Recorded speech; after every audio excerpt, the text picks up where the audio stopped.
Assalamualaikum warahmatullahi wabarakatuh. We are from the first group. We will explain about the translator process from A to Z. The member are Rani Wijayanti, Safan Ramadana, Ristia Wahyuningsih, Intan Lutfiana, and also Ria Ramadhani. Okay, the first is about introduction. Dalam introduction ini akan menjelaskan tentang suatu pekerjaan yang dilakukan oleh penerjemah dan klien akan dikatakan berhasil apabila yang pertama adanya kerjasama antara penerjemah dan juga penyedia layanan atau klien, dan yang kedua adanya kerjasama antara penerjemah dan provider atau reviser.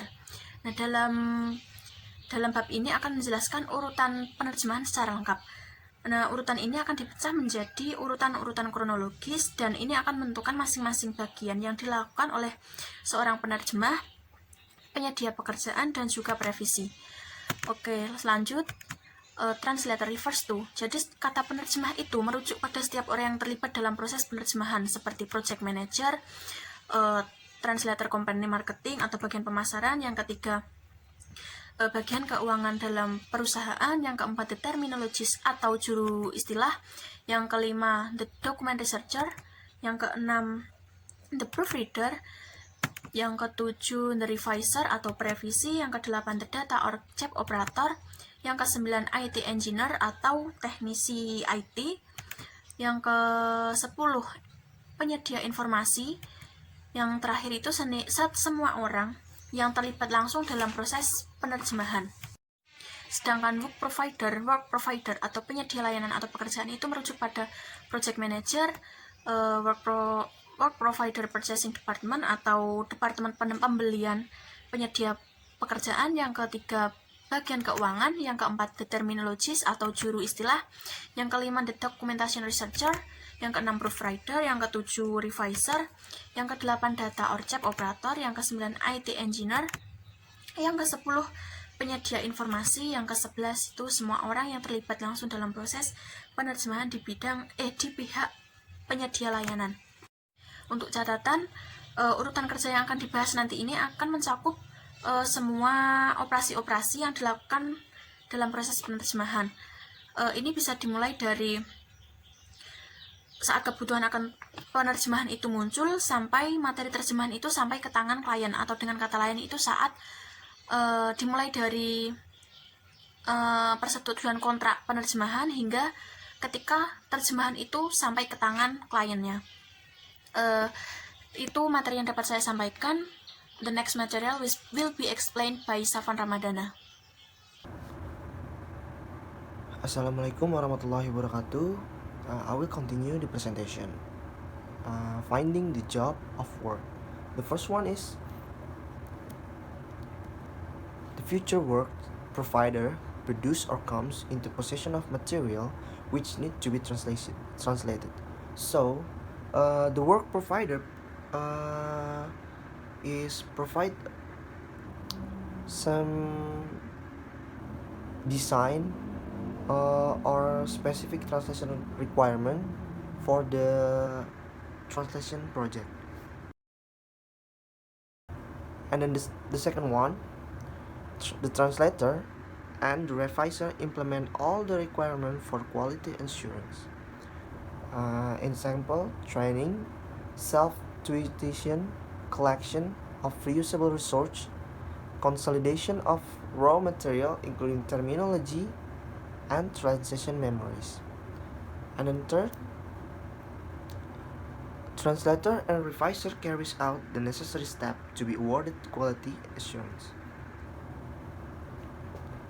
And then four, the translator negotiating agreement. So they are the translator negotiating the agreement with client. The example about contract and making offer and other stuff. And then once the requirement has been identified, work provider vetting the project. In this vetting, in Indonesia it's like menyaring dengan cara seksama. So it will be make the translator work easier. And then 6, the work provider open a job file about the previous project, which include all the information relating to the job in hand. And then 7, revisor will take the job and start translating. And then 8, the work provider arrange the fixed agreement about the work. It's like source material, include type, subject, area, volume, source language, etc. And the requirement for completion of the translation project. That's all from me. Sorry for the mistake. Assalamualaikum warahmatullahi wabarakatuh. Okay, I will continue the next material. Number 8, the work provider specifies the nature of the job. Jadi penyedia layanan menentukan sifat dari pekerjaan itu dengan describing source material, budget setting, deadline setting, and other specification for the job. Number 9, the work provider recruits operators required for the job. Number 10, the translator or translation company tenders a contract. Freelance revisor can also tender for revision contract. However, in most cases, they will be contacted by the translator or by the work provider or be chosen by the project manager. Okay, the next is getting the translation, finding the operators. Number 11, the work provider forwards the request for translation such as source material, general purpose condition, and other job specification to the operators. Number 12, the operators receive the request for translation with all items related to translation and revision. Number 13, the translator and the revisor open the client's file, the job file, and also job account. Number 14, a project manager might be assigned to the job on the translator side. Jadi manajer project bisa ditugaskan di sisi penerjemah who will be in charge of supervising the entire operation. Number 15, a manager might be assigned to the job on the work provider side.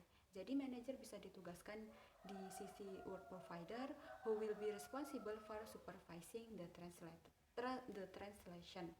Number 16, the translator decide whether the translation is relevant. Okay, and that is from me. Thank you.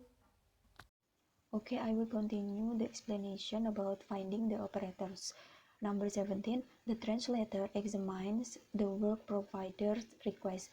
Jadi, penerjemah dapat meminta penjelasan serta informasi dan juga details that the work provider can supply.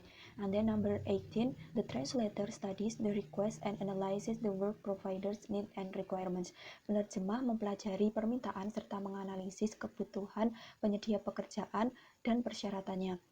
And then the next makes a rough estimate of how long the job will take. Jadi penerjemah dapat memperkirakan berapa lama kira-kira pekerjaan tersebut akan berlangsung. And then number 20, the work provider answer any extra queries by the translator and also the revisor. Jadi penyedia layanan pekerjaan akan menjawab semua pertanyaan tambahan yang diajukan oleh penerjemah maupun revisor. Contohnya, jika seorang penerjemah membutuhkan waktu tambahan untuk menerjemahkan, maka penerjemah dapat membicarakannya kepada the work provider. And then number 20, the translator draws up the business over an estimate for the job. Jadi di sini penerjemah dapat memperkirakan biaya yang akan dikenakan. And then number 22, the revisor send his own offer and estimate the work provider. And then number 23, the work provider receives the business offer. Jadi penyedia pekerjaan akan menerima tawaran bisnis tersebut. Kemudian, if the work provider decides on the latter, the work provider design and organizes the test or trial. Jadi, penyedia pekerjaan dapat merancang atau mengatur tes atau dapat juga melakukan percobaan. And then, the translator carries out the test.